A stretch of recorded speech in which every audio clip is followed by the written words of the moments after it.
What happens when one of the most respected actors in the world walks into a television studio expecting a conversation, and instead finds himself caught in a performance he didn't sign up for?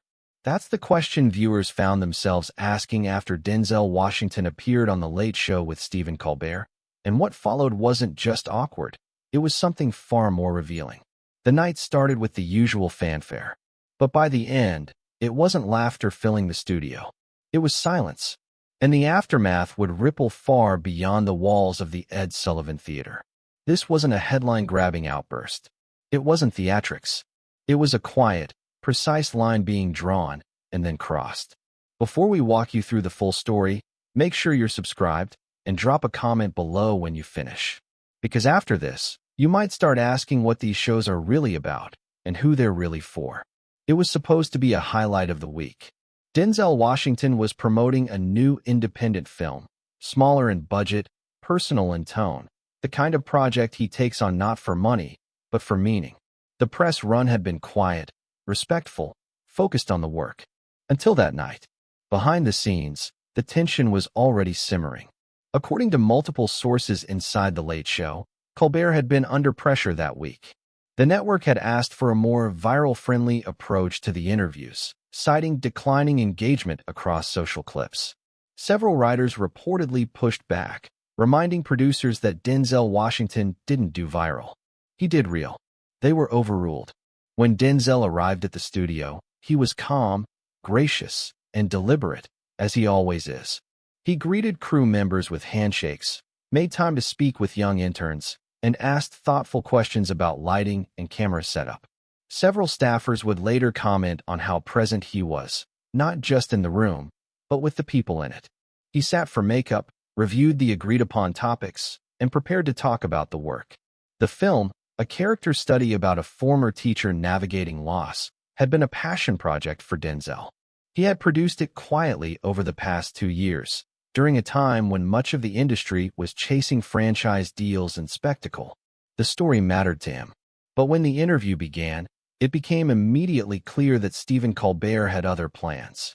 After the usual applause and greetings, Colbert opened with a joke. "So, a quiet movie about grief.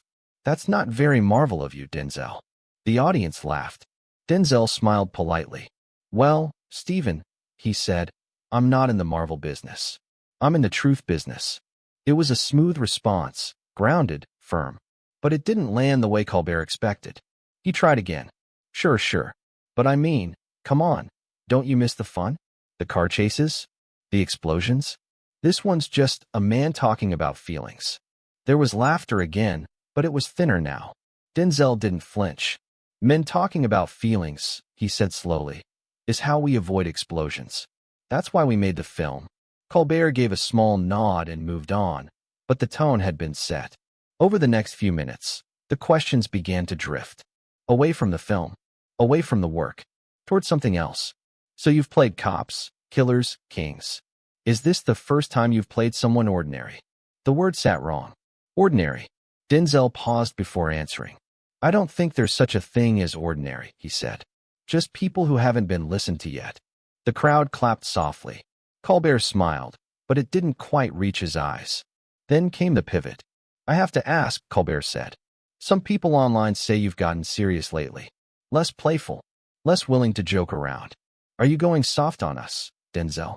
The audience chuckled, but the air felt thinner now. Denzel looked at him. "I think the world's been through a lot," he said. "And when things get heavy, I tend to slow down. Doesn't mean I've changed. Just means I'm listening more." Colbert leaned forward, grin sharpening. "Is that what happened with that viral clip? The one from a few months back? You on the red carpet, correcting that reporter about faith?" Now the room shifted. That moment, a quiet, sincere correction Denzel had made when a reporter twisted his words, had circulated briefly online but was never meant for late-night commentary. It was personal, earnest, and now it was being turned into content. Denzel's smile faded. "That wasn't meant for entertainment," he said. "It was a conversation about conviction." Colbert didn't let it go. "But don't you think public figures have to lighten up? I mean, if everything's sacred, doesn't that leave room for anything fun?" There it was. The line. Denzel sat back, adjusting the microphone clipped to his lapel. He didn't raise his voice. He didn't perform. He just said, "Fun doesn't mean careless, Stephen. And sacred doesn't mean joyless. It means honest. It means knowing the weight of your words, especially when other people are listening." The audience didn't clap this time. They just listened. Colbert tried to recover. "Look, I'm just teasing. You know how we do things here." "I do," Denzel said. "That's why I'm trying to decide if I should keep doing them." The silence was immediate. It wasn't awkward. It was exact. As if every person in the room realized, all at once, that something had just changed. Colbert blinked. "I didn't mean to offend." "You didn't offend me," Denzel said. "But you might have missed the point." And with that, he unhooked the mic, stood up from the chair, and extended a hand to Colbert. Stephen hesitated, then took it. "Thank you for having me," Denzel said. And then he walked off stage. The camera stayed fixed on Colbert for a beat too long. Catching the moment his smile fell away. Cut to commercial. But not before the audience started to applaud. Slowly, unsure at first, then louder. Not for the show, not for the host, but for the guest who had just left. The moment Denzel Washington walked off the set of The Late Show with Stephen Colbert, something shifted, not just in the studio, but across the broader landscape of entertainment. At first, there was confusion, then whispers, then movement. Producers rushed toward the wings. Colbert remained seated at his desk, eyes darting toward the audience, then the teleprompter, then the floor manager. The band leader looked off stage, waiting for a cue that never came. The commercial rolled 10 seconds late, long enough for the audience to witness the exact moment Colbert's performance stopped and reality took over. And in that silence, someone in the front row hit record. By the time the heavily edited version of the episode aired hours later, it was already too late. A clip of Denzel's walk-off, uncut, unpolished, was circulating across Twitter, Instagram, and YouTube. The framing wasn't perfect. The lighting was raw. But the moment was clear. It wasn't anger. It wasn't ego. It was something far rarer on late-night television. It was boundaries. And people noticed. Within 12 hours, #DenzelWalked was trending globally. Major outlets picked up the story. The headlines came fast. Washington walks off. Colbert cornered. Late night loses its cool. But as viewers replayed the clip, the narrative shifted. What initially looked like a breakdown began to resemble something closer to a reckoning. A quiet refusal to allow dignity to be turned into entertainment. A man drawing a line between what's appropriate to joke about and what's not. The public response was immediate and overwhelmingly in Denzel's favor. He didn't storm out. He didn't yell. He just wouldn't play along, wrote one cultural commentator. And in a media landscape addicted to spectacle, that's revolutionary. Former guests on The Late Show began speaking out, some subtly, others directly. A veteran actress posted, "He did what many of us have wanted to do for years. But most of us didn't have the courage or the career stability to do it." One writer who had previously worked on the show tweeted, "Respect was never part of the format. Guests were props. And if you pushed back, you weren't invited again." The show's producers, caught off guard by the backlash, scrambled to release a statement. It read, in part, "Stephen has the utmost respect for Mr. Washington and regrets that the conversation did not unfold as intended. We are proud to provide a platform for open dialogue and diverse perspectives." But to many, it sounded hollow. Because the full footage told a different story. It showed Denzel being repeatedly steered away from his work.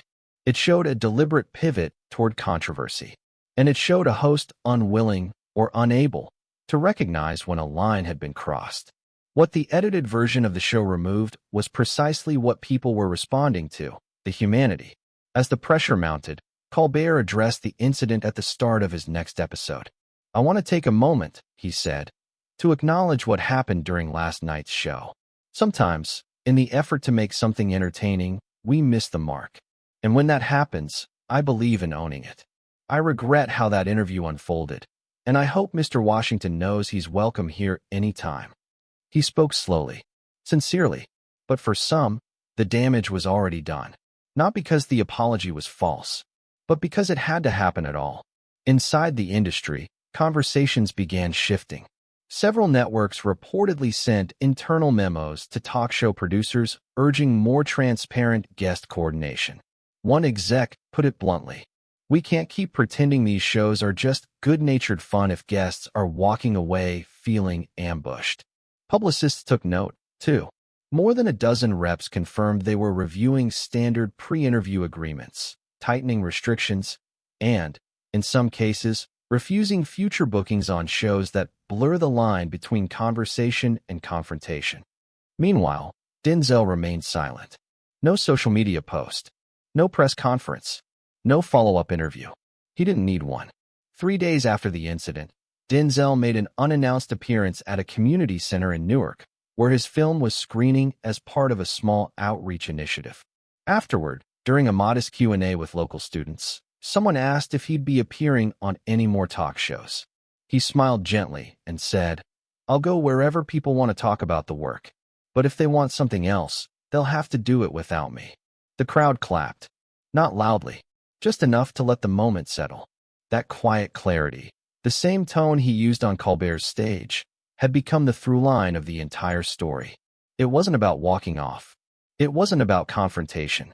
It was about choosing, deliberately and without anger, not to participate in something that didn't feel honest.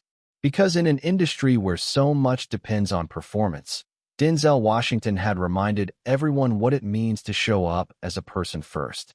He hadn't flinched. He hadn't cracked. He had simply decided. And once he did, the world kept watching.